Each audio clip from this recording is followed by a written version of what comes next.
கடைசியா பைபிளை நீங்க எப்போ சந்தோஷமா வாசிச்சீங்க அப்படின்னு கேட்கணும்னு ஆசையா.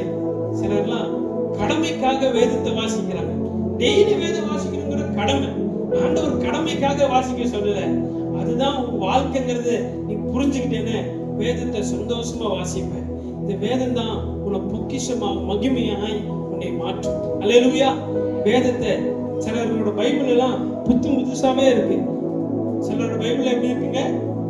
புதுசா இருக்கு. அதை பார்க்கும்போது மற்றவங்களுக்கு எப்படி இருக்கும்? பைபிள் எப்படி வச்சிருக்காங்க? சுத்தமா புதுசாவே வச்சிருக்காங்கன்னு நினைப்பாங்க.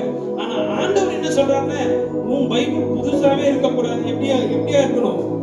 பழசா மாறும். எல்லா பக்கத்திலையும் உன்னுடைய விரல் என்ன செஞ்சிருக்கணும்?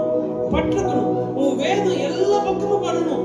உன் வேதத்துல நீ கை வைக்காத வசனம் எதுவுமே இருக்கக்கூடாது. எனக்கு தெரிஞ்ச ஒரு ஊழியக்காரர், எனக்கு ரொம்ப சந்தோஷமா இருக்கும். அவரை குறித்து நான் கேள்விப்படும் போது, அவருடைய பைபிள்ல அவர் அழுது வாசிச்சு அவர் கண்ணீரால நினைக்காத பக்கம் அப்படின்னு சொல்லி ஒண்ணுமே. அவருடைய வேதத்துல கண்ணீரால நினைக்காத பக்கம் அப்படின்னு சொல்லி இந்த வேதத்துல, அவருடைய வேதத்துல எல்லா பக்கத்திலையும் அழுதே ஜெபம் பண்ணி படிச்சிருக்காரு. நான் சொல்றேன், நீ அழுது கூட படிக்க வேண்டாம், சந்தோஷமா படிக்கிறேன். நான் புரியலையா? சந்தோஷமா வேதத்தை என்ன செய்ய? படிங்க. ஏனென்றால் இதுதான் உன்னை மகிமை உள்ளவர்களாய் மாற்றும். இதுதான் உன்னை மகிமை உள்ள